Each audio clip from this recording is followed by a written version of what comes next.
Salam sejahtera kepada Encik Ismail dan Puan Zainab. Tajuk kajian pengkaji adalah meningkatkan penguasaan penggunaan huruf besar murid tahun 5 dalam penulisan menggunakan teknik peta nabuhat. Pertama sekali ialah pengenalan. Menurut Kamus Pelajar edisi kedua 2016, bahasa merupakan sistem lambang bunyi suara yang digunakan sebagai alat perhubungan dalam sesuatu kelompok manusia untuk melahirkan perasaan dan fikiran. Seterusnya, menurut Siti Hajar Abdul Aziz 2009, kemahiran menulis berkaitan dengan dua perkara yang penting, iaitu kemahiran meluahkan idea agar dapat dibaca dan kemahiran menggunakan lambang tulisan bagi mencatatkan idea tersebut. Ayat ialah unit pengucapan yang paling tinggi letaknya dalam susunan tata bahasa dan mengandungi makna yang lengkap yang pengucapannya dimulai dan diakhiri dengan kesenyapan serta mengandungi intonasi yang sempurna. Menurut Nur Azman, Mahat 2009, murid perlu mahir menulis kerana hampir semua kertas peperiksaan di negara ini iaitu Malaysia memerlukan murid menjawab dalam bentuk tulisan dan ada juga yang memerlukan jawapan yang panjang lebar dalam bentuk ayat. Akhir sekali, menurut Salina Jaafar dan Rohaida Harun 2016, kesilapan aspek mekanikal merangkumi hal-hal seperti ejaan, penggunaan huruf besar dan juga penggunaan tanda baca dalam sesebuah ayat. Okey, seterusnya ialah fokus kajian. Pertama sekali ialah masalah. Murid-murid tahun 5 masih tidak dapat menguasai penulisan huruf besar pada huruf pertama bagi setiap kata nama khas dan juga di pangkal ayat. Okey, seterusnya teknik.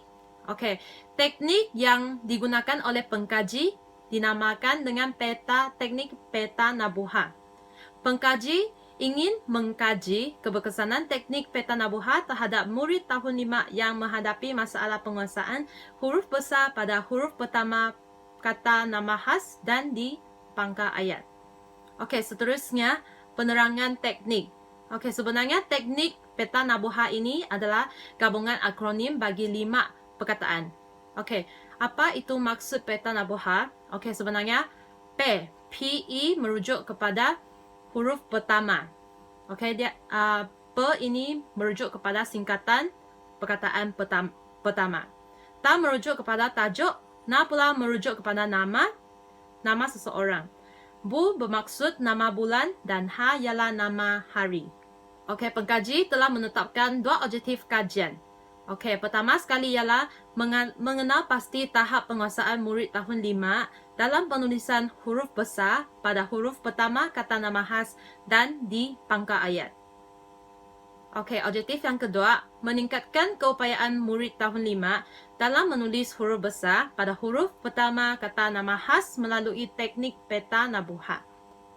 Seterusnya ialah soalan kajian. Soalan kajian yang pertama adalah, adakah teknik peta nabuhat dapat meningkatkan keupayaan murid tahun 5 dalam menulis huruf besar pada huruf pertama kata nama khas?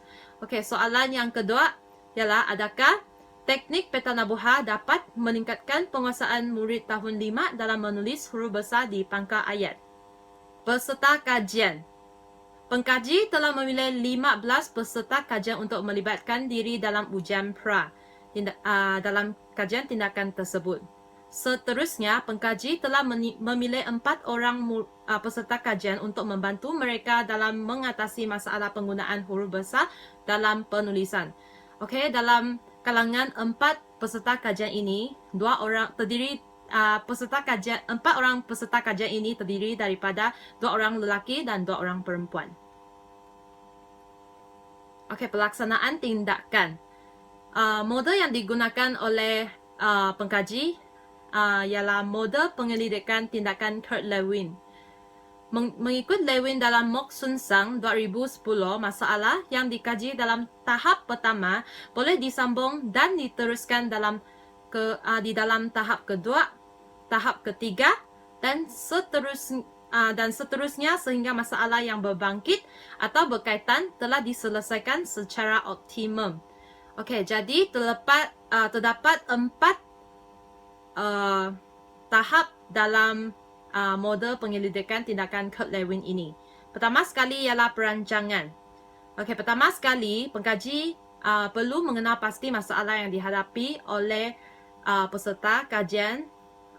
Selepas itu, pengkaji perlu mengumpul data melalui 3 cara, okey, iaitu pemerhatian, analisis dokumen dan ujian diagnostik. Kemudian, pengkaji akan merancang intervensi untuk mengatasi masalah penguasaan huruf besar dalam kalangan peserta kajian. Okey, seterusnya tindakan. Pada peringkat tindakan ini, pengkaji akan melaksanakan intervensi yang telah dirancang. Seterusnya, pengkaji akan mengaplikasikan teknik peta nabuha terhadap peserta kajian yang melibatkan dalam intervensi. Okey, beralih kepada peringkat pemerhatian. Pengkaji akan menjalankan ujian POS untuk menguji keberkesanan intervensi yang dijalankan terhadap peserta kajian. Okey, seterusnya, pengkaji akan menganalisis data ujian POS. Okey, akhir sekali, pengkaji akan membuat refleksi tentang keberkesanan teknik yang dijalankan.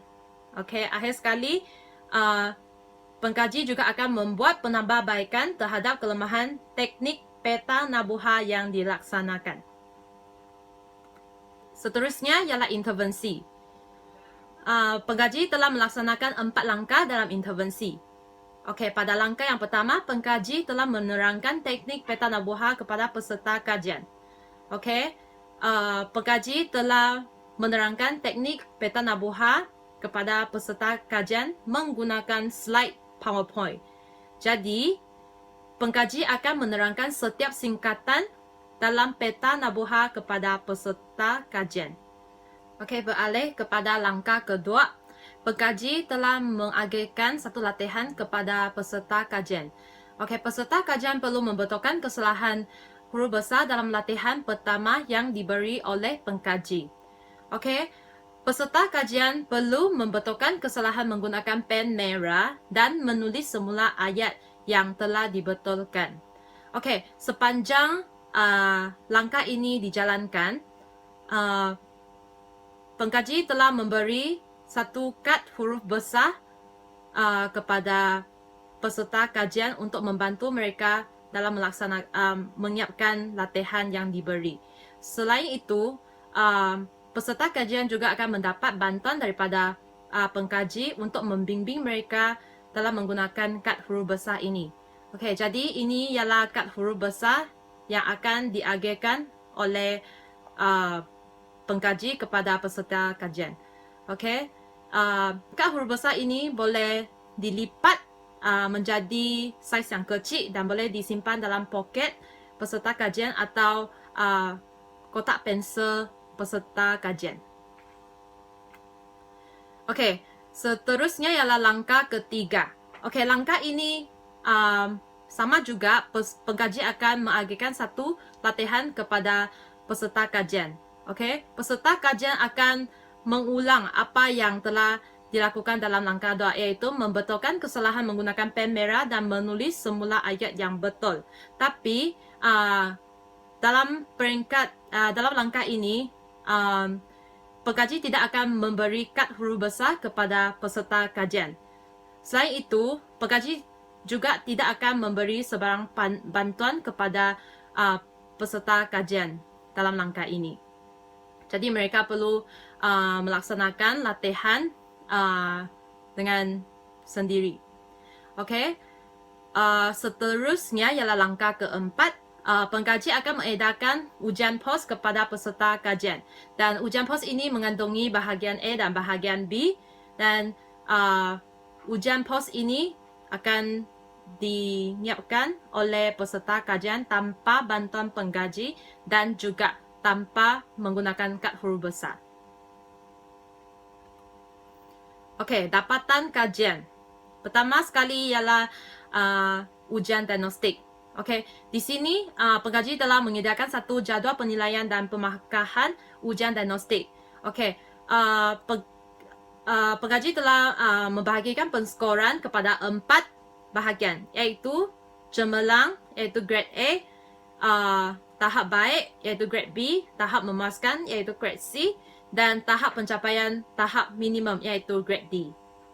Seterusnya, pengskoran ini juga disertai oleh kriteria-kriteria yang telah ditetapkan oleh pengkaji. Okey, seterusnya pengkaji akan memaparkan ujian pra bahagian A bagi 4 peserta. Okey, jadi pertama sekali ini ialah ujian pra bahagian A yang disiapkan oleh peserta A. Yang ni ialah peserta ujian pra bahagian A yang disiapkan oleh peserta L, peserta N dan juga peserta O. Okey, jadi ini adalah graf rumusan bagi markah ujian pra bahagian A bagi 4 peserta kajian. Okey, pertama sekali peserta A telah mendapat 3 markah dalam bahagian ujian pra bahagian A ini. Peserta L telah mendapat markah 3.5. Peserta N pula mendapat 2 markah dalam ujian pra bahagian A dan peserta O mendapat 2.5 markah dalam ujian pra bahagian A. Okey, seterusnya ini adalah ujian pra bahagian B. Peserta A, okey, peserta L, peserta N, peserta O. Okey, jadi ini graf markah ujian pra bahagian B. Okey, jadi peserta A telah mendapat 5 markah dalam bahagian ini. Peserta L mendapat 1 markah dalam ujian pra bahagian B. Okey, peserta N pula mendapat 3 markah dalam ujian pra bahagian B ini. Okey, akhir sekali peserta O mendapat 5 markah dalam bahagian ini. Okey, selepas melihat ujian pra bahagian A dan bahagian B, okey, sekarang pengkaji akan menunjukkan ujian pos bahagian A dahulu. Okey, pertama sekali ini ialah hasil kerja daripada peserta A. Yang ni peserta L, peserta N dan juga peserta O. Okey, maka yang dipaparkan di sini telah menunjukkan mereka ada prestasi mereka dalam ujian pos telah meningkat berbanding dengan ujian pra yang dijalankan sebelum intervensi. Okey, peserta A telah mendapat 5 markah dalam ujian pos ini bahagian A. Peserta L mendapat 5 markah. Peserta N pula mendapat 4.5 markah dalam ujian pos ini dan peserta O mendapat 5 markah dalam ujian pos bahagian A. Okey, seterusnya ujian pos bahagian B. Okey, yang ni adalah hasil kerja daripada peserta A, peserta L, peserta N dan peserta O. Okey, ini adalah graf rumusan markah kajian graf markah peserta kajian ujian pos bahagian B. Okey, peserta A telah mendapat 5 markah. Peserta L telah mendapat 4 markah dalam ujian pos bahagian B. Peserta N mendapat 5 markah dan akhir sekali peserta O mendapat 5 markah juga. Jadi, pengkaji telah membuat perbandingan markah ujian pra dan ujian pos dan keputusannya telah ditunjukkan dalam jadual ini. Okey, mari kita lihat. Okey, jumlah markah ujian pra peserta A ialah 8. Tetapi selepas menjalankan intervensi, peserta A telah mendapat 10 markah dalam ujian pos. Okey, jadi peserta L mendapat 4.5 dalam ujian pra bahagian A dan bahagian B. Tetapi selepas menjalankan intervensi, peserta L telah mendapat jumlah markah 9 dalam ujian pos. Okey, seterusnya peserta N. Peserta N, okey, sebelum menjalankan intervensi, peserta N telah mendapat 5 markah dalam ujian pra. Selepas menjalankan intervensi, peserta ini telah mendapat markah 9.5 dalam ujian pos. Okey, akhir sekali peserta O. Peserta O telah mendapat 7.5 dalam ujian pra. Selepas menjalankan intervensi, peserta O telah mendapat markah 10 dalam ujian pos. Okey, slide yang seterusnya ialah perbandingan markah ujian pra dan ujian pos. Slide ini telah menunjukkan graf perbandingan jumlah markah ujian pra dan ujian pos yang telah dihasilkan oleh 4 peserta kajian. Okey, jadi rumusan daripada perbandingan markah ujian pra dan ujian pos, prestasi peserta kajian telah meningkat. Seterusnya ialah analisis dokumen. Okey, ini adalah analisis dokumen peserta A yang telah dijalankan semasa intervensi. Okey, yang ni adalah analisis dokumen peserta A, peserta L, peserta N dan peserta O. Okey, seterusnya ini ialah analisis dokumen yang dilakukan semasa intervensi 2 dijalankan, iaitu langkah ketiga. Okey, yang ni ialah analisis dokumen peserta A, peserta L, peserta N dan peserta O. Okey, ini merupakan perbandingan markah antara intervensi 1 dan intervensi 2. Berdasarkan jadual di sini, peserta A telah mendapat 5 markah dalam intervensi 1. Okey, peserta A juga mendapat 5 markah dalam intervensi kedua. Okey, peserta L mendapat 5 markah dalam intervensi 1 dan 5 markah dalam intervensi 2. Peserta N juga mendapat 4 markah dalam intervensi 1, tetapi telah mendapat 5 markah dalam intervensi 2. Dan akhir sekali peserta O mendapat 5 markah dalam intervensi 1 dan 5 markah dalam intervensi 2. Jadi di sini boleh membuktikan bahawa teknik peta Nabuha amat berkesan kepada peserta kajian dalam mengatasi masalah penguasaan huruf besar dalam penulisan. Okey, seterusnya pemerhatian. Sebelum menjalankan intervensi, hanya seorang peserta kajian yang dapat menulis huruf besar pada huruf pertama untuk kata nama khas bagi nama orang, iaitu perkara yang pertama. Tapi selepas menjalankan intervensi, 4 orang dapat memenuhi syarat perkara 1. Sebelum intervensi dijalankan, tiada peserta kajian yang dapat menulis huruf besar pada huruf pertama di pangkal ayat. Tetapi selepas menjalankan intervensi, 4 orang peserta kajian dapat menulis huruf besar pada huruf pertama di pangkal ayat. Perkara ketiga, tiada peserta kajian yang dapat memenuhi perkara ketiga sebelum intervensi dijalankan. Tetapi selepas intervensi dijalankan, 4 orang peserta kajian dapat menulis huruf besar pada huruf pertama untuk nama hari. Apabila sampai ke perkara keempat, sebelum menjalankan intervensi, tiada peserta kajian yang dapat memenuhi syarat perkara keempat. Tetapi selepas menjalankan intervensi, 4 orang peserta kajian dapat menulis huruf besar pada huruf pertama untuk tajuk buku, karangan, berita, syarahan dan laporan. Akhir sekali, perkara kelima. Sama juga, tiada peserta kajian yang dapat menulis huruf besar pada huruf pertama untuk nama setiap bulan. Tapi selepas menjalankan intervensi, 4 orang peserta kajian dapat memenuhi syarat perkara kelima. Okey, ini adalah graf pemerhatian. Jadi, rumusan untuk data pemerhatian ini, pengkaji boleh membuktikan bahawa teknik peta Nabuha adalah berkesan kepada peserta kajian. Seterusnya, cadangan penambahbaikan. Okey, di sini peta Nabuha boleh digunakan dalam kalangan murid tahap 1. Okey, sebenarnya penulisan huruf besar adalah sesuatu yang asas dan wajib diajar oleh semua guru ketika berada di tahap 1. Jadi, guru itu boleh mengaplikasikan teknik ini kepada murid yang berada di tahun 1, 2 dan 3.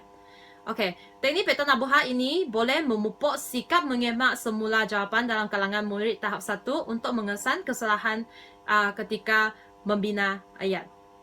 Okey, seterusnya teknik peta Nabuha ini juga sesuai digunakan untuk subjek lain. Okey, contohnya, teknik ini boleh diaplikasikan dalam subjek bahasa English.